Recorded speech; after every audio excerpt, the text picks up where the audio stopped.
Oh, welcome to my new YouTube channel. I've just started off because I found over the last year I've struggled getting into the pigeon sport, especially the racing. There's so many elements which you've got to consider. Clubs, birds, your setup, stuff like that.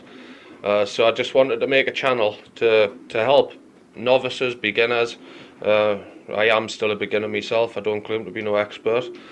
And for basically to share experiences on the channel and through the comments in the videos, basically make things easier for each other. So I'd like to introduce myself. I'm Rob.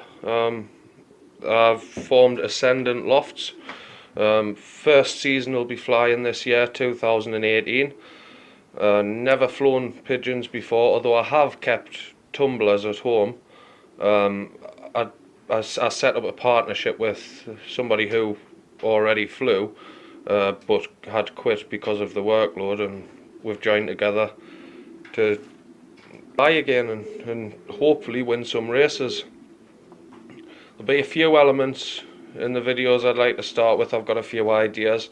Firstly, the lofts you want to build, various setups inside your lofts, picking out foundation birds to start with, then on to breeding, stuff like that. And basically go through a pigeon fancier's year of racing pigeons, start to finish. It's probably the end of January, so I've started late, but I do have birds at various states of moult and various stages of the breeding.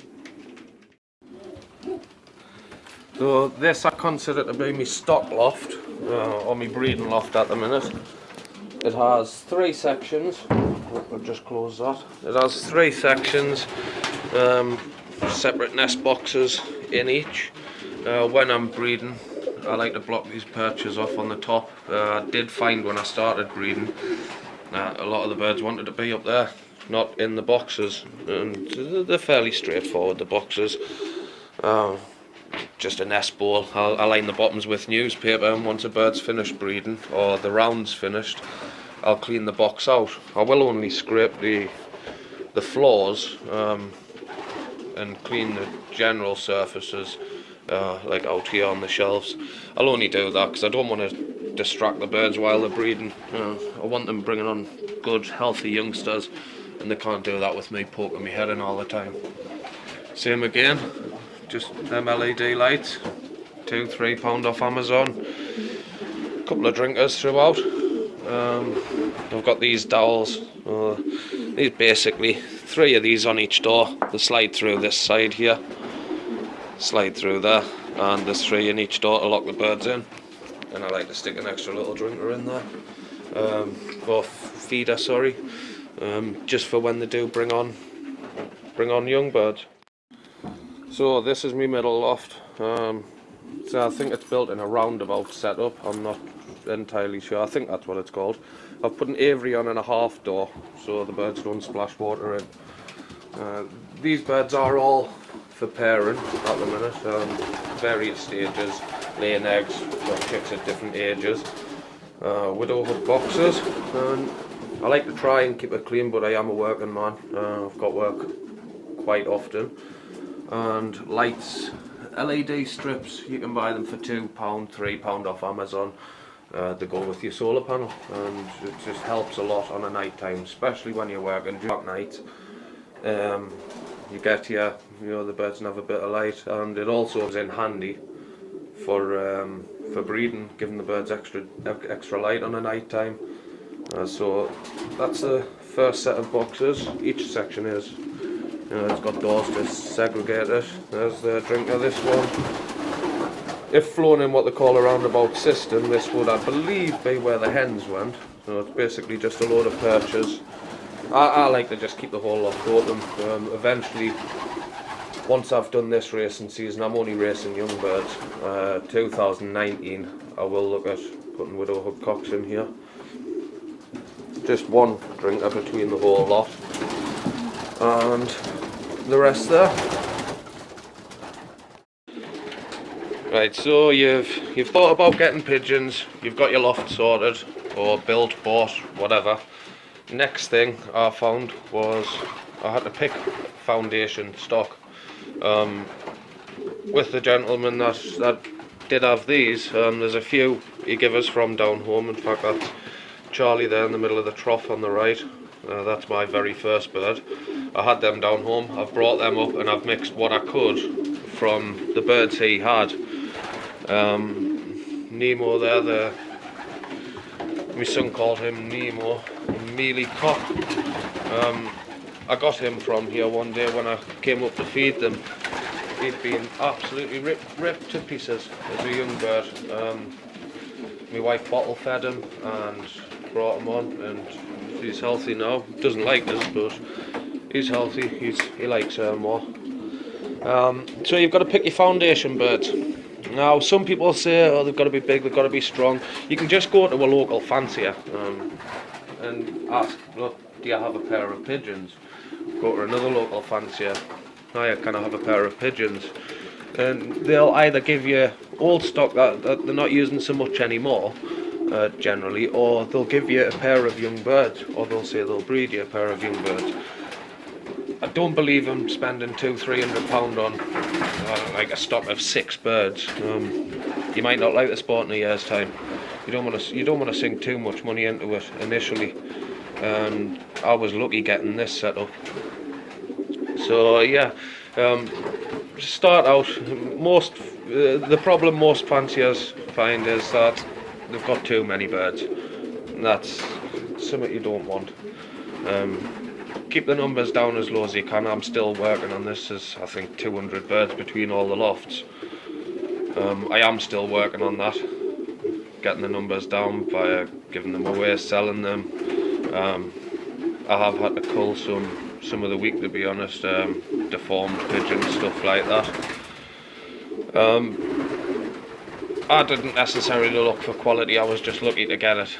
But I couldn't imagine a fancier that is just going to give you, something that doesn't suit their standards. If they've got it and it doesn't suit their standards, then there's a reason why they've got it, and it's not because it's a crap bird or whatever. Most will give you a good bird. And then obviously you want the balance between cocks and hens. For instance, this bird here, number 5, didn't get a name. That's one from home, and to get rid of that, I didn't want to kill, didn't want to cull it, couldn't sell it. I've sold quite a few of the tumblers, but I couldn't sell this. So I stuck it in a basket with a few other birds and sent it up away to Scotland, give it a fly out, and no training tosses. It's never flew more than 200 yards from the house. Came back the day after. I thought, I've got to give it a chance breeding. People look for eye sign, people look for the body of the bird, stuff like that. If a bird looks healthy and happy, it's on good corn, it's going to perform, I think. But only experience is going to tell. Only time's going to tell. I've got to get this season out of the way. So the next stage in getting your pigeons, personally I wouldn't let out any foundation birds. Chances are they're going to fly at the owner. It's going to be a lot harder to get them to think your loft is home. Chances are they will fly home. Personally, before I let them out, I'd breed them. And like I say, the reason I do this, because they're babies that come out, this is going to be home. So your first stage is pairing up. Now we've got I believe that's a hen just jumped back on. We've got her there. She's got 2 eggs under her now. Basically, to pair up, you find a cock bird and a hen bird. Now, I would love to do a video on sexing them, determining the sex of the bird, but I am absolutely useless at this. I've got to watch them for weeks, checking out the behaviour, and YouTubing myself, various people, just to see what's potentially a cock and what's potentially a hen, because I am useless at it. I think out of 50 odd pairs, I think I got, my first round had, I think maybe 30 young birds, all in. So she's got eggs under her now. An egg, generally after pairing up, if you lock them away together, you'd put your cock, your hen in a box. I'd put the dowels through here to lock them in I did for 3 days. 7 to 10 days you'll have eggs. They are fragile. Other birds will try and get into the box, and you will have broken eggs, stuff like that. Just don't let it dishearten you. It happens. This bird, the reason she's on eggs now is because her first eggs were infertile, which that's a whole different subject. After 10 days, I'd wait till it's dark and I'd shine a torch behind the egg. You'll see it growing inside. You can see veins, body mass. I generally do that on around 10 days. If it just shines straight through, nothing's growing in it, you throw the egg away. The way you can get them to lay together, you can let them all try and lay eggs, all of your pairs, and throw all the eggs away at the same time. Then the next lot of eggs should come around the same time. So that makes things easier. In hindsight, I probably would have done that myself, but there's only a week or two either way if the birds I've bred. And I've been quite lucky because I've had holidays from work and stuff. So the egg will be sat on by the cock and the hen bird. Generally the hens during the day. Generally the hens from sort of 4 o'clock through till 7, 8 in the morning in my loft, and then the cocks will jump on for the remainder of the day, let the hens stretch their legs. They'll do that for 18 days. Now, if a bird starts sitting eggs on the 1st, the way I work it starts sitting on the 1st, it's due on the 18th. So I will check it on the 16th, 17th, 18th, 19th and 20th. If they incubate well, they will hatch early, which is why I check. That way you can keep in your records. I've got a Loft management software, which was a free download off the internet. You can tell exactly when the eggs are hatched, laid, all that sort of stuff. You've got a perfect record of your birds with medical records and stuff. You'll then get squabs. The hatch, they turn into very, very, very new birds. I apologise, I don't think I've got any of these at the minute. But after a few days, they'll start growing. The small yellow, they'll start growing. I think actually what I might do is use these fantails on the top. I was going to throw the eggs, but I might use these just to show. These have just, the first round was, one egg was infertile, and that is the other egg after sort of 2 months. He's very tame, Hugo. He likes to attack us all the time. Then the next stage, they will, I apologise it's dirty, I haven't cleaned these boxes yet, but they'll get sort of like this after, I don't know, 10, 15 days or so. And then your next stage will be them getting either kicked out the nest, or they'll jump out themselves and you'll get young birds. Like these in the corner here. These were just brought in yesterday. I am an amateur, I've just started myself, so just in case I've put a few of the mothers in. I think there's 6 young birds and 3 mothers. That just helps with feeding. If they're not picking themselves, the mothers will feed them on the floor. It doesn't have to be their mother either. I like to dip their heads in the water every time I feed them for a week. Well, dip their beaks in anyway, just to show them where the water is. And I start them with just a breed and wean mix, which it's got mostly large stuff in, but there's colour in there. I think they're a little myopic sometimes, so I do like to drop a little bit on the floor so they see the movement. As you can see, she's still got food on her beak there. This is the stage where I like to try and tame birds. I'm constantly feeling the crops here, see if they're being eaten, and feeling the weight underneath the bird. General movement of the bird, you know, they can flap their wings, stuff like that. these were kicked out of the nest slightly early, and as you can see, it's not quite ready. I like it to be fully feathered underneath the wing. But I also don't like to leave one bird on its own. So I just took all the ones that were the same age and put them together in here with those mothers.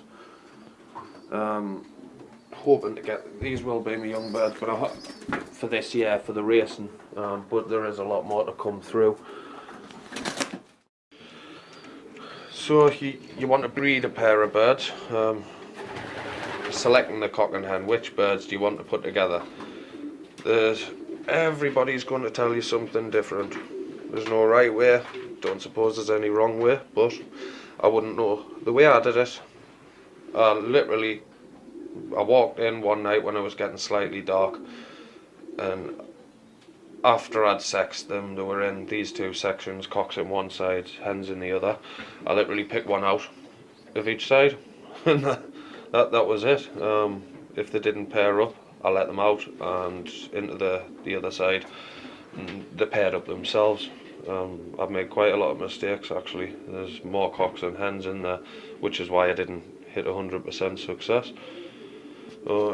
She's just a dark check from home.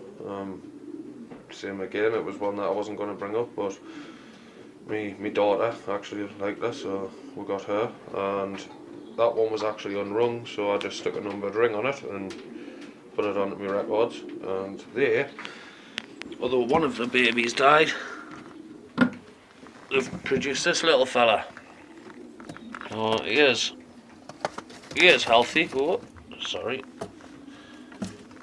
There we go. He is healthy. He's getting on fine. Like I say, his brother or sister died, so all I did was just slide the ring back off and used it on a different bird. He's got a good bit of weight to him, but it's alright, he'll be fine. Doesn't quite like us yet. You do have to be careful just having one bird in a nest ball. The legs will open up and grow opened up. I forget what it's called now. Splayed leg, I think it's called. Which I do have one in the other loft actually. I'm gonna let it grow and see how it gets on anyway. I don't like culling birds unless it's uncomfortable for the bird to live, or it's better off, you know. Which I just don't like it. That fantail was the very first bird I actually bred. Little Hugo. He's quite tame. Being the first bird, I had a lot of time for him, so you'll see him. He'll attack us. I don't know whether that's tame or whether he just hates us, but generally when I come in, he'll jump on my shoulders or peck me head. I've got quite a lot of scabs on my head. Well, he's getting on fine. He's just a fantail baby. Want to use him as a dropper this year? Go anywhere near him, and it's just attacking my hand constantly. I do apologise for the video quality. I am only videoing from my mobile phone at the minute, and I've got limited software for editing, but we do what we do. You know, I'm hoping to invest in some more equipment, but I don't even have an electronic pigeon clock yet, which is a must for sort of June, July time. And I need it to race the birds. Using rubber, you can use rubber rings and other types of clocks, but it's running in, chasing the bird, catching it, putting its ring into the machine. It's all just wasted time, and I believe if you're not racing to compete, then there's no point in racing. Yes, it's a good sport just to be part of, and some people do it just to be part of it, but if you can win a few quid at the end of the year, a few pound, that's going to buy you more stuff, you know. So there's no point in racing with the vision to lose straight away. Otherwise, there's no point joining the club. Joining a club, go around your local sort of allotment plots or pigeon fanciers and just ask them, which club do you fly from? How do I join?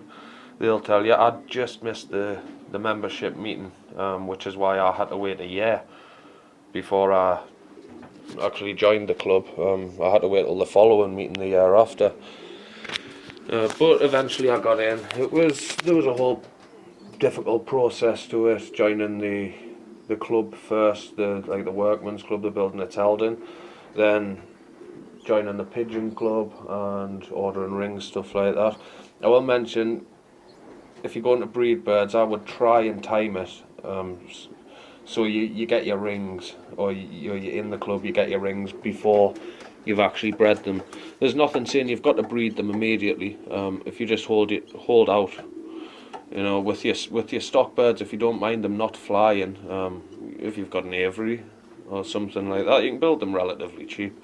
And there's always guys on like Facebook and selling pages, even giving the materials away just to get rid of them. But if you can time your breeding alongside joining the club and stuff, which is what I did, you'll get your rings just on time for all your young birds.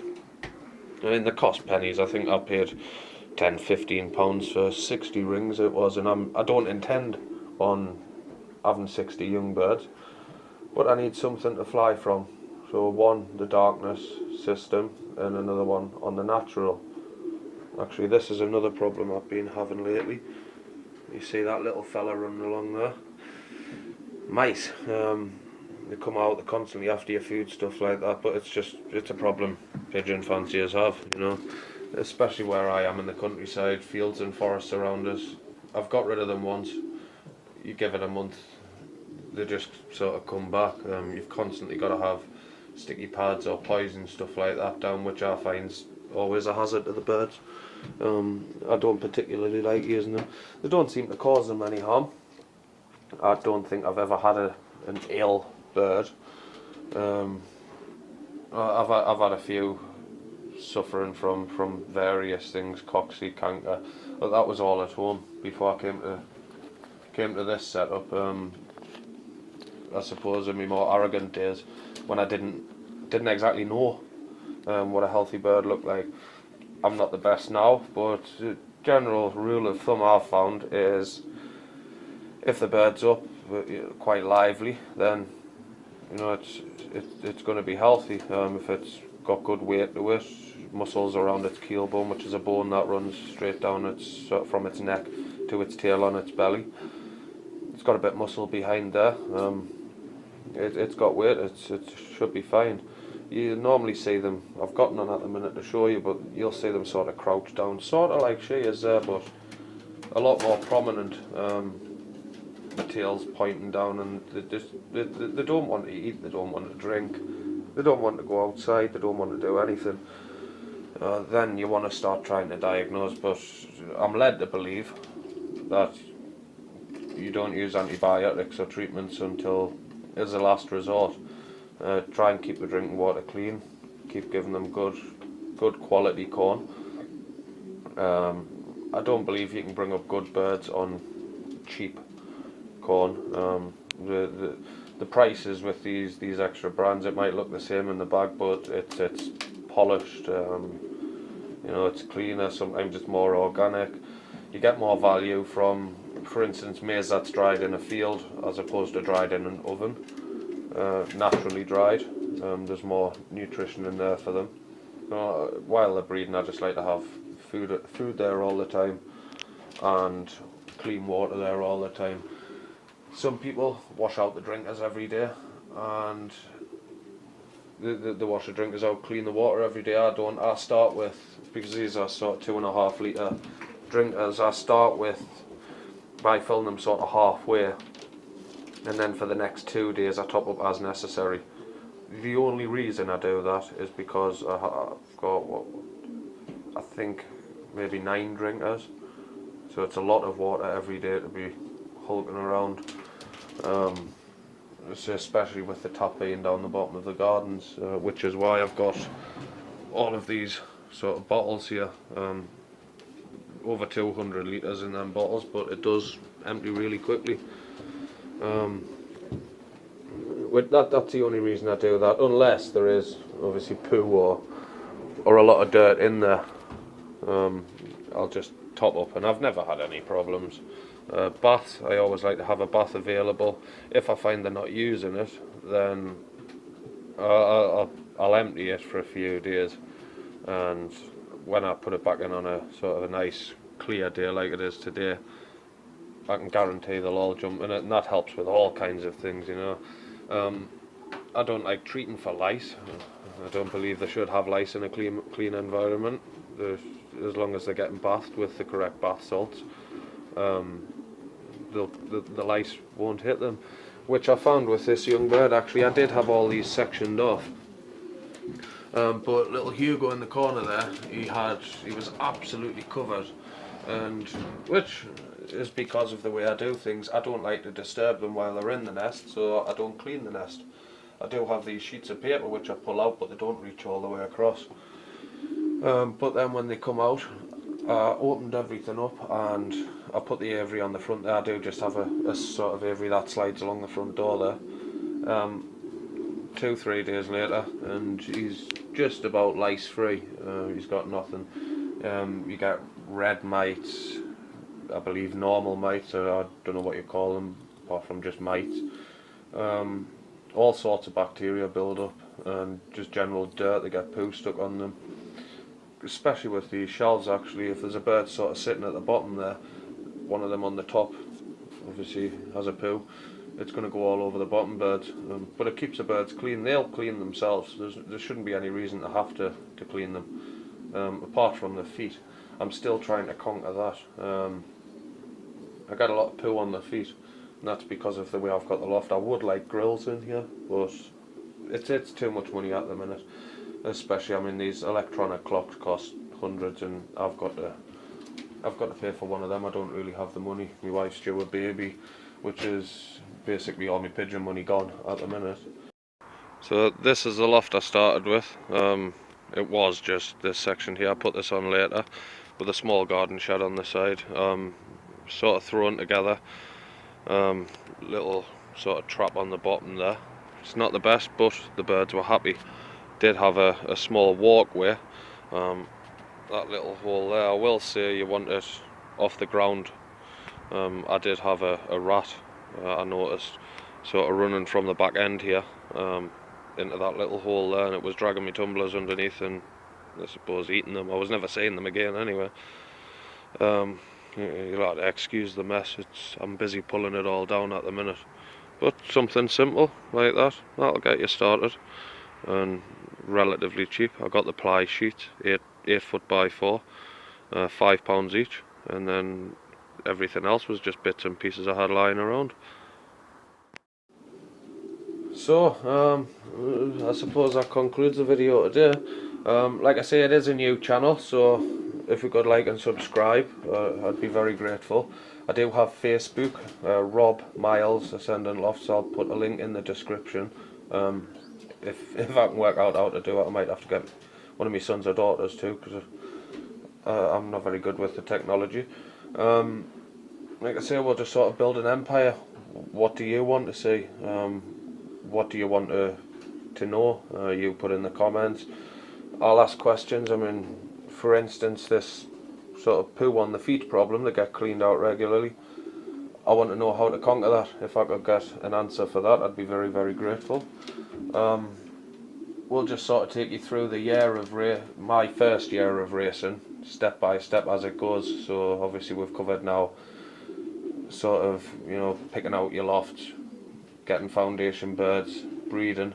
I will do more in-depth videos on sort of each section of that. I'm still to race my first race. I'm still to train these little fellas, which I'll obviously will video the first time out, stuff like that. There'll be a lot more in at that time. We're going to cover different subjects, you know, what corn to eat, how much to eat, additives in the water, which same again I'm new to. I've bought, I think it's called Aviform, Total Health 11 in 1 and Race Boost. In all honesty, I don't know when I should be using them or where. I just sort of add them to the water every so often, which gives me, I mean, the birds haven't suffered from it, so you know it's working. Like I say, if you just let us know in the comments what you want to see, I'll try my hardest to put it on. So if you like and subscribe, we'll get some motivation for me to make the videos, because I am quite busy with the racing itself, and hopefully we can help some people out. Thank you.